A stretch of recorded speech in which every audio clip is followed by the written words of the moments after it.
été satisfait la semaine dernière, c'était vendredi. Bonsoir. Bonsoir à tous les copanélistes, bonsoir à vous Nathan, bonsoir à tous ceux qui nous écoutent ce soir. Le thème central de la leçon inaugurale de vendredi dernier, c'était l'UNICASTI, c'est-à-dire l'Institut universitaire Sainte-Thérèse de l'Archidiocèse de Yaoundé, de la conscience de l'incertitude au miracle africain. Et ici, j'ai essayé de parler d'abord de la conscience de l'incertitude, ses origines. Et l'une de ses origines, c'est beaucoup plus la traite négrière qui a traumatisé les Noirs et ça a donné l'impression aux Noirs qu'ils sont des sous-êtres humains. Et vous allez vous rendre compte que à partir de cet instant, le Noir, surtout l'Africain, ne croit plus en lui-même. Il est habité par cette conscience-là que j'ai appelée la conscience de l'incertitude parce que la première mondialisation a été sanglante, elle a été meurtrière, elle a été déshonorante et désolante. Et puis, j'ai montré que on peut sortir de cette conscience de l'incertitude et opérer un miracle. Et c'est ce que j'ai appelé le miracle africain. En quoi faisant ? En revenant d'abord sur l'esprit de créativité, l'esprit d'innovation et l'esprit de projection. Si on exploite ces attitudes, on peut arriver à faire des choses merveilleuses. Et j'ai parlé de l'importance de l'UNICASTI dans ce domaine-là. Comment former des leaders des entreprises. Parce qu'aujourd'hui, il y a beaucoup d'entreprises qui ont fermé dans notre pays, mais on ne se demande jamais pourquoi ces entreprises ont fermé. Elles n'ont pas fermé nécessairement parce qu'il manquait de l'argent. Sûrement, il manquait quelque chose. Et puis, j'ai parlé du miracle africain même. En quoi est-ce que ça consiste? Est-ce que c'est une réalité? Est-ce que c'est un rêve? Est-ce que c'est possible de le réaliser? Et j'ai conclu en disant que c'est possible de le réaliser. C'est possible de réaliser le miracle africain. On va dire merci à l'archevêque Monseigneur Jean Barga qui a salué l'équipe d'Au Cœur des Mystères et une invitation spéciale au King à lui adresser pour rencontrer bien sûr cet homme de Dieu en semaine ou la semaine prochaine. Tout dépendra de nos agendas qui sont suffisamment saturés. Et à l'abbé Dr Louis-Claude Mbarga qui nous ont véritablement fait bénéficier de pas mal de connaissances. Docteur Etundi, une grande première vision, 4 télévisions vient d'ouvrir, vient de mettre bien entendu son antenne de Douala opérationnel. Ça veut dire qu'Au Cœur des Mystères se passera désormais du côté de Douala, pourquoi pas. Et même des plateaux pourront être faits en duplex à Douala, en même temps que Yaoundé.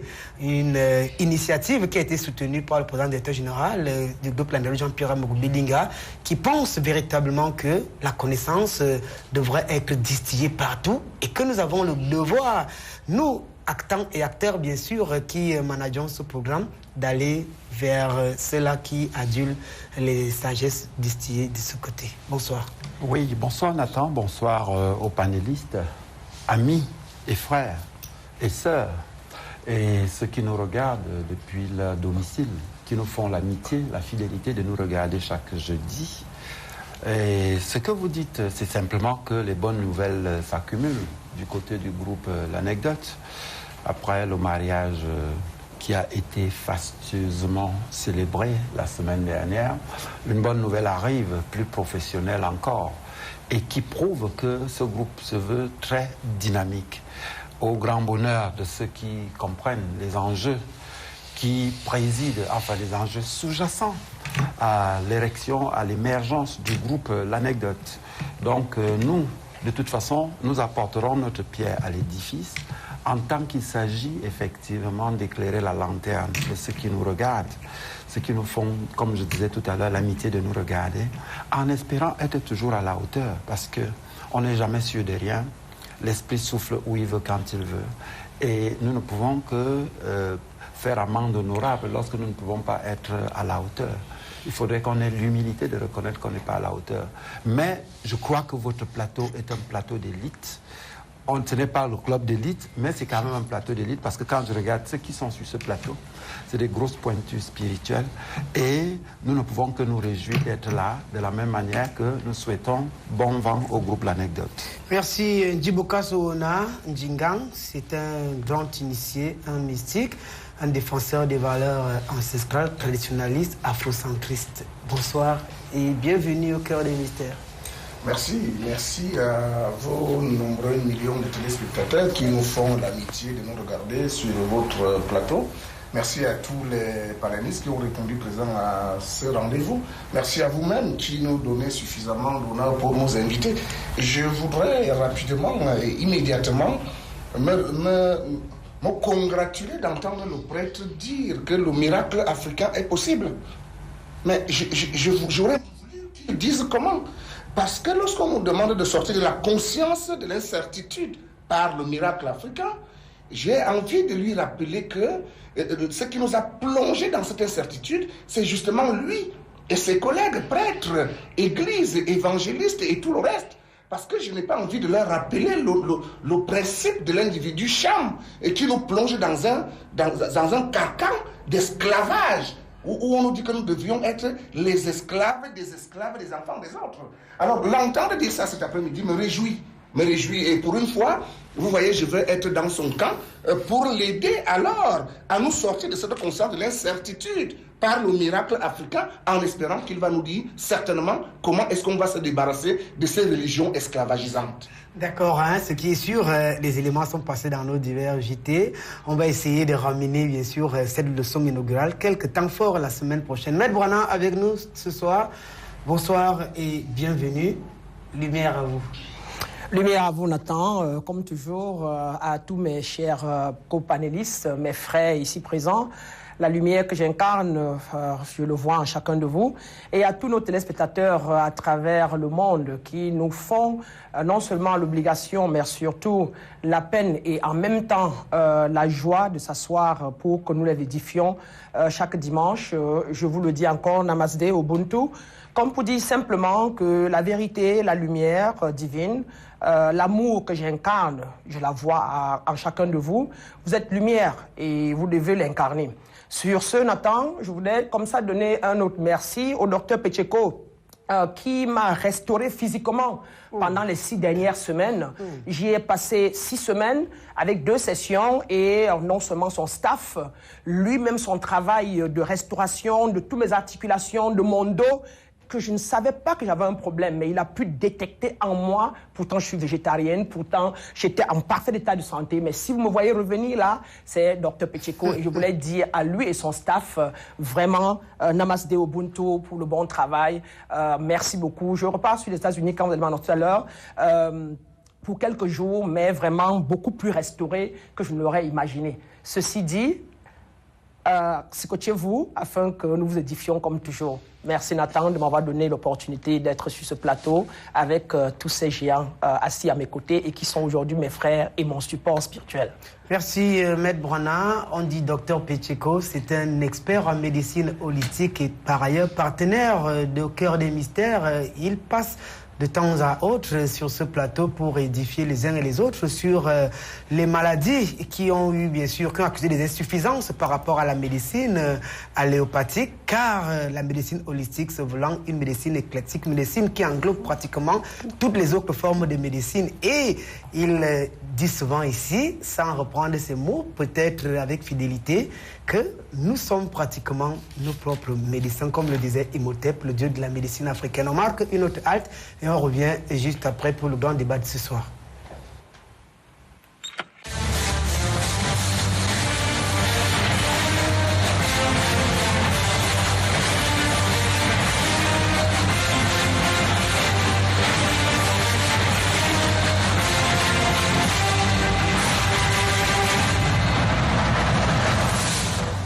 Retour sur le plateau pour entamer le débat proprement dit. Ce soir, on vous le disait encore la semaine dernière, qu'on devait essayer de comprendre s'il est possible d'entrer en contact avec la divinité ou avec Dieu ou avec une entité ou avec le monde invisible. Avec vous, docteur Etundi, est-ce que la communication avec le monde invisible est possible?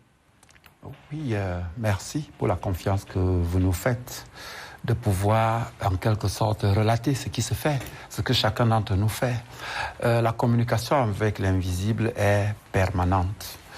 Et plus souvent, lorsqu'on va se coucher et qu'on dort, on entre immédiatement par le corps astral dans un univers qui n'est pas physique, mais qui est astral, qui est à la limite éthérique.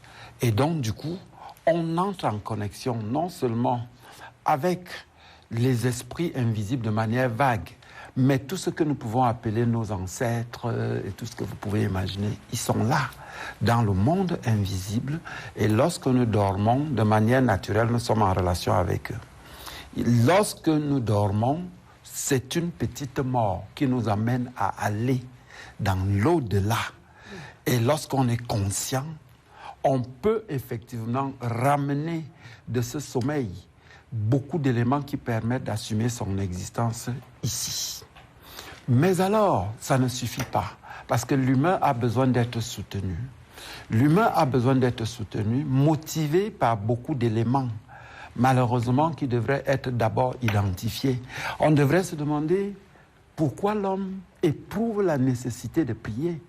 Et très souvent, c'est la conscience de son manque, c'est la peur, c'est ses ambitions, parfois hors normes, qui le poussent à vouloir se tourner vers ce qu'il appelle la divinité pour pouvoir effectivement bénéficier de manière individuelle ou collective d'un certain secours, d'une certaine promotion.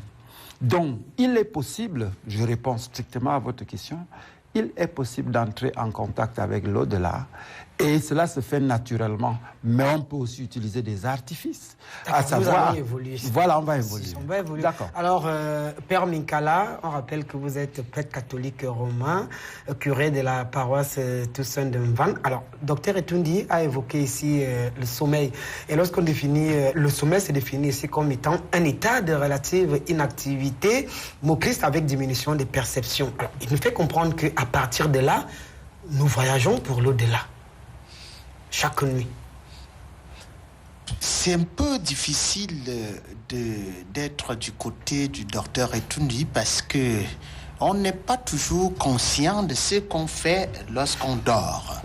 Donc, voyager, et parce que la question que vous avez posée, c'était de savoir, est-ce qu'on peut aller en contact, est-ce qu'on peut être en contact avec le monde invisible?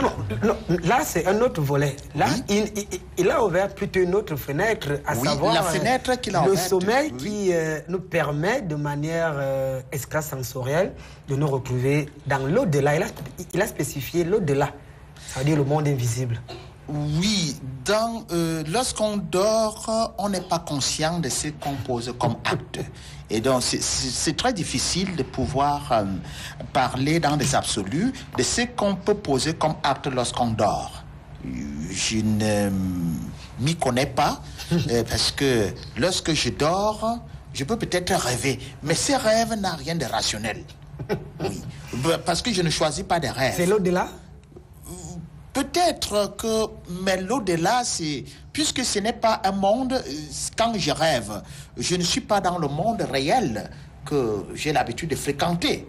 C'est un monde imaginaire, c'est l'irréel. D'accord. Alors, Maître Brana, on rappelle quand même que c'est votre domaine de prédilection, vous êtes une mentaliste. Alors, ici, la psychanalyse intervient fortement. Il y a pas mal de spécialistes qui ont fait des travaux, mené des travaux, et même des thèses, notamment Sigmund Freud, qui a défini le sommeil ici comme étant, bien sûr, la mise au repos du moi qui permet à l'inconscient de se manifester par les rêves. Et dans le monde des rêves, Sigmund Freud a réparti les rêves en quatre grandes sections, et nous faisons comprendre ici que la dernière section où on se rappelle habituellement des rêves, c'est la phase paradoxale qui navigue entre 2 heures et 5 heures. Et alors ici, docteur, tu nous dis qu'entre-temps, nous partons chaque soir dans l'au-delà. Oui, Nathan, comme je dis toujours, tout dépend de ce que chacun vit, de tout ce que chacun, du niveau de conscience de chacun. Pour mon expérience personnelle, je vais d'abord essayer d'adresser ici, si on parle de la divinité et si on nous demande si on la comptable. Moi ayant défini la divinité comme un principe actif qui est en moi et qui régit l'univers, maintenant je peux dire qu'elle a 2 polarités, à savoir la polarité basse et la polarité haute. On va donc parler de la source, donc ce que vous appelez généralement le divin, donc l'origine, et on va parler donc du bas astral, avec tout ce que ça comporte, le diable ou des divinités, 7, I7 et tout ça, donc, avec toutes ces petites dimensions. Maintenant, si je parle de est-ce que je peux entrer en contact avec la divinité, ça veut dire que le divin, dans la source universelle, placée au niveau 7, je dis bien oui, et je le fais régulièrement. Et je connais, quand j'étais dans le bas astral et que je contactais les divinités de la 4e ou de la 5e dimension. Ceci pourquoi je le dis, Nathan, pour pouvoir démontrer ici aux gens de quoi est fait le mental ou encore l'esprit en général. Elle est faite de 3 grandes parties, à savoir la conscience, le subconscient et l'hyperconscience. L'hyperconscience ici, qu'on va parler de la source, ça sont les 3 grandes parties subtiles qui sont, si vous voulez, dans l'esprit ou dans le mental. L'hyperconscient étant ici la source divine, dont l'origine, qui ne connaît que le bien, avant qu'elle n'ait donné son reflet, le mal, qui ne connaît que le bien, la bonté, l'amour, etc. Alors cette source-là, maintenant, le subconscient est la partie dans nous dont parlait le moi, l'ego, ou encore ce qui encaisse tout, et qui est donc fait des paradigmes, donc des ensembles de croyances que l'homme a acquis, a été conditionné pendant qu'il était sur la terre ou dans la famille. Ça, c'est le subconscient, et il est au milieu. C'est ce qu'on appelle donc l'âme de cet être humain-là. Pas l'âme universelle, mais l'âme de celui-là, l'âme de Père Mikala, l'âme de Maître Bana. Par contre, la conscience, elle, c'est donc ce avec quoi nous choisissons, ce avec quoi nous détectons, ce de par quoi notre perception prend lieu. Et c'est donc elle qui va endormir quand nous allons dormir. La conscience dort donc un peu plus choisie, un peu plus rien faire. Le subconscient donc se met au travail. Ce que le subconscient regorge comme croyance, c'est elle qui va se mettre au travail pour s'arranger, etc. Et c'est donc elle qui, comme dit Freud, peut donc émettre, nous ramener ce que nous avons fait en journée, ce que nous appelons donc généralement les rêves. Maintenant, l'être conscient et qui est lié à sa divinité, donc connaît la source et est lié à la source, peut avant de dormir, comme je le fais, les dernières 5 minutes, émettre à ma source ce que je veux regarder, ce que je veux voir, et comme ça part, je vais altérer, je vais dans la méditation consciente et j'altère, je ferme tout mon subconscient et je permets à ma divinité d'être celle qui va influer mon espace, et donc quand je reviens de là, je n'ai pas eu des rêves, mais j'ai des visions. Différence entre les visions et les rêves. Docteur Etundi nous rappelle quand même que, nous dit de manière péremptoire, de façon péremptoire, que chaque soir, chaque nuit, pendant les différentes phases des rêves qui ont été bien sûr bien réparties par le psychanalyste Freud, nous partons dans l'au-delà. Il a parlé d'un lieu spécifique. Clair. C'est clair. Si c'est le thème, si quelqu'un n'a jamais été dans l'au-delà lui-même et a vécu cela, mais estime peut-être pas, et par les écritures, quelque chose qu'on va dans l'au-delà, je le concède, je le lui concède. Moi, personnellement, n'étant pas encore allé au pays des morts, si je peux appeler ça comme ça, je ne peux pas encore confirmer. Mais je suis allé plusieurs fois à ce que les chrétiens appellent le paradis. Ça veut dire que je vis en concordance avec le divin, la source divine, là où il y a du beau, là où il y a du bonheur, là où il y a la stabilité, la sérénité. Je suis constamment en sérénité. Donc je vis ce côté-là. Mais le côté où mon hyperconscience me quitte, etc., et je vais dans un monde inconnu, et puis je reviens, je ne l'ai pas encore vécu. Donc du coup, je ne peux encore rien affirmer de ce côté, lui concédant ce qu'il sait. Et donc pour finir, je disais donc tantôt, si vous me permettez Nathan, que la conscience donc est en nous la partie subtile avec laquelle, quand nous percevons par nos 5 sens, c'est la conscience qui décide sur la base de ce que notre subconscient a. Et si elle est négative, donc, nous allons percevoir les choses négativement. Cela dit, quand nous allons dormir, nous mettons à sommeil la conscience, mais le subconscient se met au travail. Si nous voulons donc éviter, nous voulons atteindre le divin, ce qu'on va peut-être dire après, il faut donc plutôt aller en méditation déjà pour pouvoir altérer tout le subconscient et venir dans la pleine conscience avant de dormir et ainsi laisser l'espace vide et propre et ouvert pour que le divin, pour que la source puisse entrer dans notre vie et nous parler en vision, car le rêve va paraître... Allez chuter par là, merci. Oui, car le rêve va paraître comme si vous voyez la chose, vous la vivez. Là, ça vient généralement de la source et non pas un rêve ou ce qui vient du subconscient de par nos croyances. Voilà.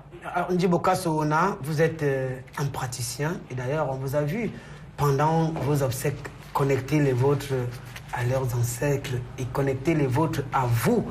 Question d'être en étroite collaboration, même lorsque vous ne serez pas là avec ceux que vous aimez, pour continuer de soutenir ces derniers. Alors, est-ce qu'il est possible d'entrer en contact avec le monde invisible?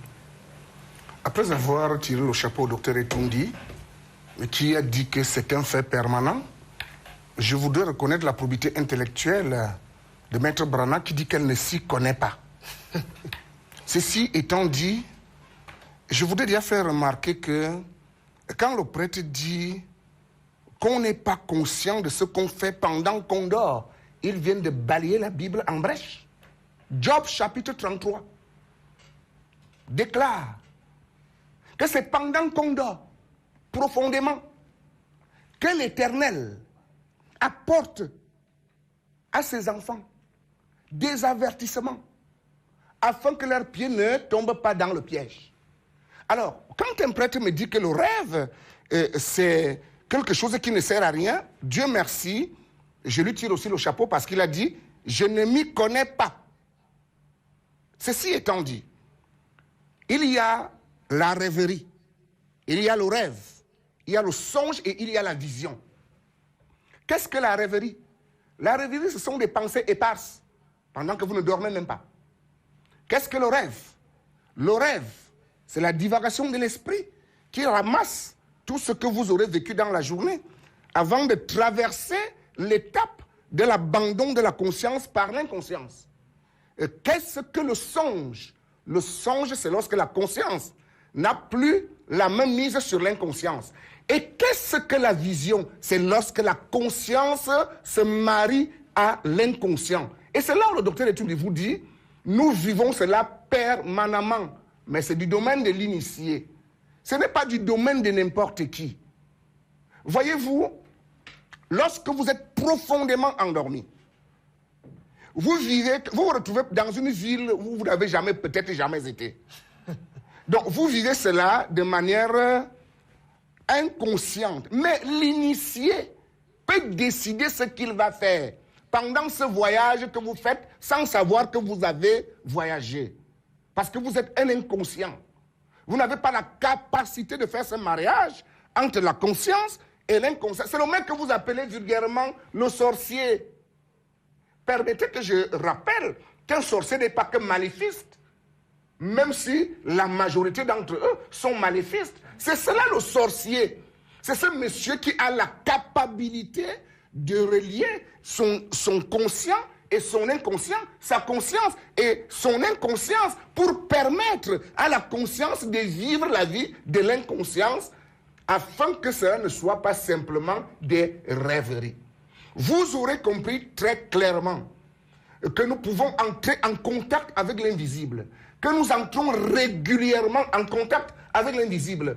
Et le modérateur Nathan Amougou a bien précisé que récemment j'ai organisé mes funérailles, donc je n'en fais pas une pub, pour dire, pendant cette célébration, il était question, et ceux qui ont les yeux ont vu mes ancêtres présents, à qui je présentais ceux qui me sont chers, afin qu'ils en prennent la responsabilité et qu'ils en prennent soin. Vous voyez, c'est trop facile quand vous dites que quand Jésus était sur la montagne, on a vu Moïse et on a vu Élie. Mais quand je vous dis qu'Ambassa Dominique, Atsamodi le Wondien Diowona était présent, vous n'allez pas croire cela parce que simplement vous êtes un peuple de manipulés. Sans injure, mais c'est la réalité. Ainsi, vous avez simplement besoin d'être formé parce qu'une fois de plus, permettez-moi de vous dire, le mot initiation n'est pas ce qu'on vous a dit qu'il était. Parce qu'en réalité, nous sommes tous des initiés. Et vous avez entendu à l'entame comment le modérateur de cette émission a dit que le prêtre était un initié de la théologie. Je n'invente pas ça. Pourquoi un initié de la théologie ne serait pas un initié tout court? Il est un initié dans ce qu'il a choisi de s'initier. Et les autres sont initiés dans ce qu'ils ont choisi de s'initier. Pour couper court, l'initiation veut dire apprentissage. Et lorsqu'on utilise l'expression occulte, ça n'a rien de maléfique. Occulte veut dire ce qui est caché, ce qui n'est pas à la portée de tout le monde. Or, si vous me permettez de citer le Jésus de la Bible, même si certains estiment que je ne dois pas le citer, il leur dit pourtant que c'est la connaissance de la vérité qui sauve. Et c'est ici que les chrétiens, comme le docteur Etumbi, qu'on appellera chrétiens de notre genre, ont plus raison. Pourquoi? Parce que les chrétiens gnostiques estiment que c'est la connaissance qui nous permet de parvenir à l'approche du divin. Alors que les autres chrétiens, dits de réveil, dits catholiques et tout ce que vous voulez protestants, estiment que c'est par la foi et je ne sais pas moi, et par les œuvres. Vous aurez compris Même les œuvres de foi que vous prétendez vouloir faire, vous ne pouvez pas les faire si vous n'avez pas la connaissance. Il faut savoir ce que vous avez à faire. Ainsi, tout est codifiable. Parce que tout est codifié et il faut connaître les codes. Oui, nous pouvons entrer en contact avec l'au-delà, avec l'invisible. Mais il faut connaître les codes. Et les codes, ça s'apprend. Tout dans la vie s'apprend. Même manger, ça s'apprend. Ainsi, nous vous invitons, sans aucune publicité, à vous rapprocher de ce que vous-même vous estimez, comme disait une éminence grise, en la personne de Djéhouti, qui vous disait que c'est quand l'élève est prêt que le maître apparaît. Merci. En rappelant aux téléspectateurs qui peuvent également vivre ou suivre l'émission en direct sur toutes les plateformes Vision 4, sur la page Facebook Vision 4, pourquoi pas la page Facebook King Nathan Amogo, page officielle. Alors, mon père, ici, on est dans un mélange de science, de mysticisme et même d'empirisme. Docteur, voilà, parlant bien sûr de ces évasions nocturnes ou de ces voyages astraux ou de ces navigations au pays des morts et revenir. Je propose que moi je reste dans le monde de la science, parce que la science est beaucoup plus universelle. C'est ce qu'on peut expliquer à la majorité de ceux qui nous écoutent. Avec leurs raisons, ils peuvent comprendre. Mais si on entre dans ce que Njiboka s'appelle sorcellerie, ainsi de suite, qu'elle soit positive ou bien négative, ça devient un peu très compliqué pour... des uns et des autres de comprendre ce que nous voulons insinuer. Je dis, pour moi, lorsque on est en train de dormir, on ne peut pas être conscient des actes qu'on pose. Je reste là. Alors mon père, Oui. de temps à autre, il nous est arrivé, peut-être à tous, de vivre certains événements, peut-être pas cosmiques, dans les plans akashiques, et que le lendemain, ces événements se reproduisent. Qu'est-ce qui peut expliquer cela quand on sait que le grand penseur russe, Igor Nabokov, rappelait qu'il n'y a pas de hasard sur Terre, uniquement des rendez-vous? Bon, ça peut être ce que nous appelons vulgairement le sixième sens. C'est-à-dire, on est peut-être en train de dormir et on voit dans des rêves qu'on est victime soit d'un vol et le lendemain, on nous arrache le porte-monnaie au magie. C'est-à-dire, notre système de fonctionnement a pressenti quelque chose. Bon, ça peut être une simple coïncidence, mais je ne pense pas que ça puisse être des formules mathématiques que si on a rêvé dans la nuit qu'une voiture était en train de monter sur notre pied, le lendemain, qu'une voiture monte réellement sur notre pied. On ne peut pas, franchement, je ne peux pas garantir ceux qui nous écoutent que ce sont des formules mathématiques. Alors mon père, qu'est-ce qui s'est passé à Endor?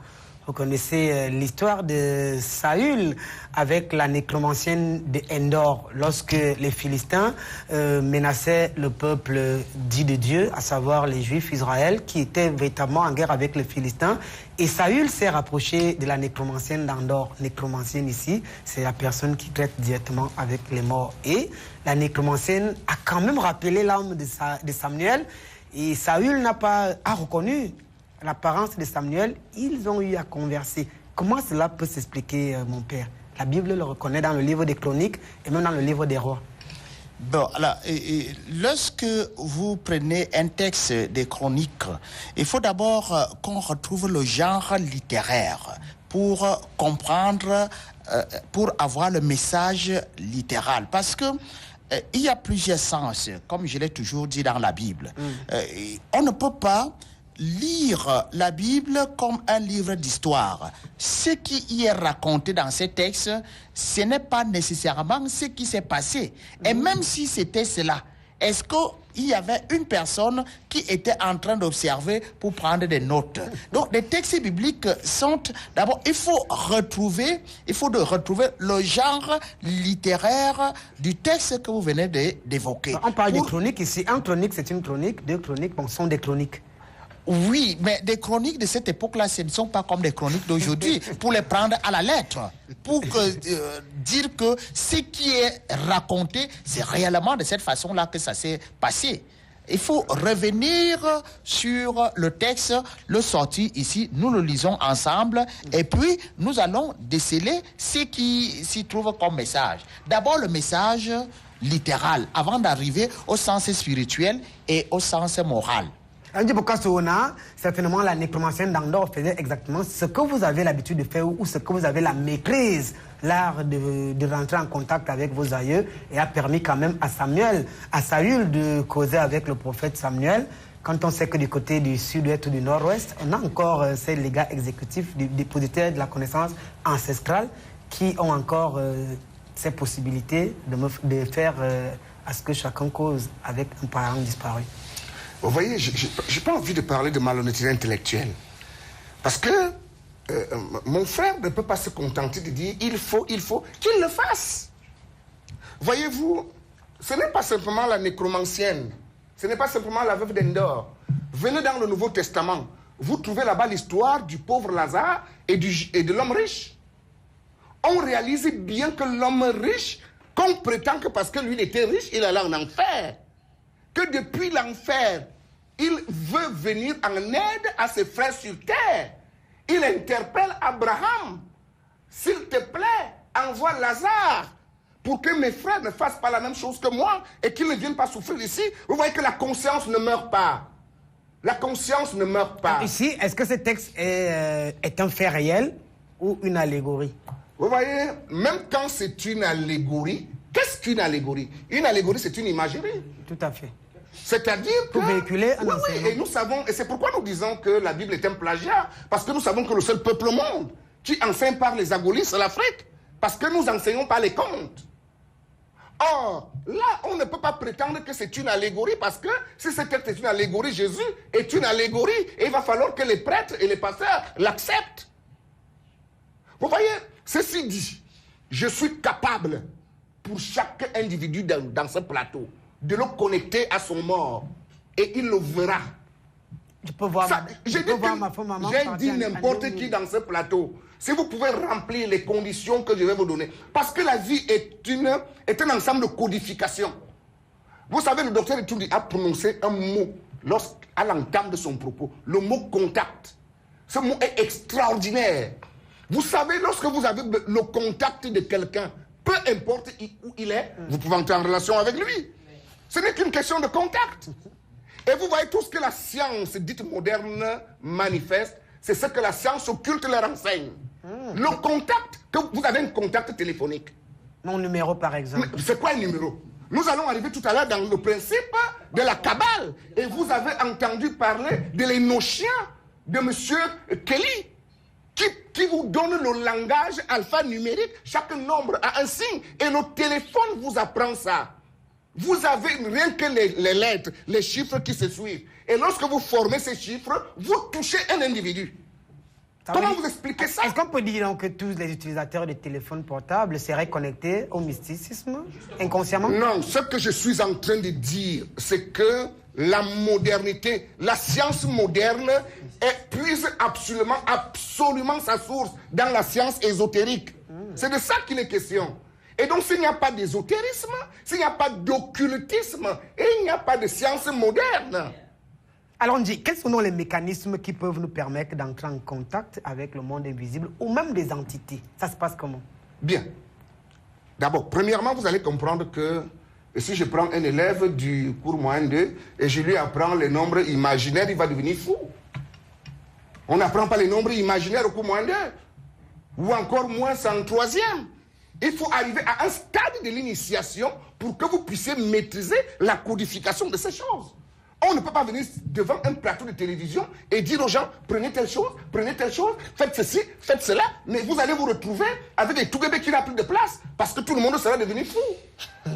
Ça veut dire que c'est dangereux? C'est dangereux, il n'y a rien qui ne soit pas dangereux. Même manger votre repas est dangereux. Il y a une manière de mâcher la nourriture, il y a une manière de manger. Donc tout est dangereux. C'est pourquoi nous parlons d'initiation. Il faut y aller pas à pas. Et l'initiation, voyez-vous, je le disais, je ne sais pas à quelle occasion, vous ne pouvez pas prendre un fusil et remettre entre les mains de n'importe qui. Il faut d'abord s'assurer que la personne, entre les mains duquel vous remettez votre fusil, a les capacités de gérer ce fusil à bon escient.